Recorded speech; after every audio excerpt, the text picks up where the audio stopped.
To start the decade, Edgerton became the smallest school from the smallest town ever to win a single class title. Their 63-60 overtime win over favored Richfield was a thriller to be sure, but it also marked the first time in tournament play that two 1,000-point scorers, Bill Davis of Richfield and Dean Veenhoff of Edgerton, squared off. Edgerton still holds tournament records for most free throws made and attempted, 82 of 116. It's still David versus Goliath, and one of those stories that sort of resonates over time. People are always glad to see the little guys win.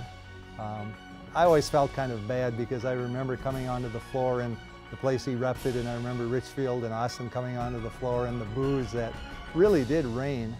I don't think most people would realize today that about 80% of the people at that tournament were not from Edgerton or Richfield. They were just neutral fans who had season tickets and came to cheer for the underdogs, and they did cheer. But it's also being compared to a state championship now with several different classes. And it's hard for even the young people of Edgerton to realize how special that team was.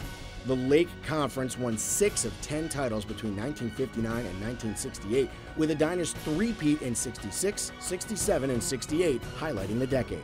They had that 69-game winning streak that was finally broken, an incredible game with Richfield, but it was still Bob Zender, more on his own, who was able to lead Edina to a third title and really show how great a player he was too. I remember those Edina teams, the E-Dynasty as they called them. Edina was in the midst of their undefeated streak, and that was a team everybody liked to cheer against. And I can remember a couple different games. One might have been a championship, one might have been a semifinal or whatever, but being in the arena where Edina had their faction of the crowd, but pretty much the rest of the place cheered for Moorhead, or whoever Edina was playing.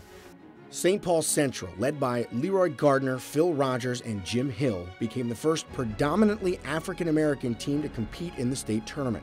Gardner won all tournament honors in 1965 and became the first black Minnesotan ever to receive a scholarship to play basketball at the University of Minnesota. Hill led all scorers in the 1967 tournament with 95 points. You know, one of the things that we have to keep in mind that most of the African-American players at that time all lived within the inner cities, both Minneapolis and St. Paul. And so the regions were such, and the districts. See, back then we had districts and regions. So you had to come out of the district in order to get to the region. And then you had to come out of the region in order to go to the state tournament. Moorhead became just the second team after Minneapolis-Roosevelt in 1956 to record 100 points in a tournament game, beating St. Paul Highland Park 107-89 in the first round in 1968.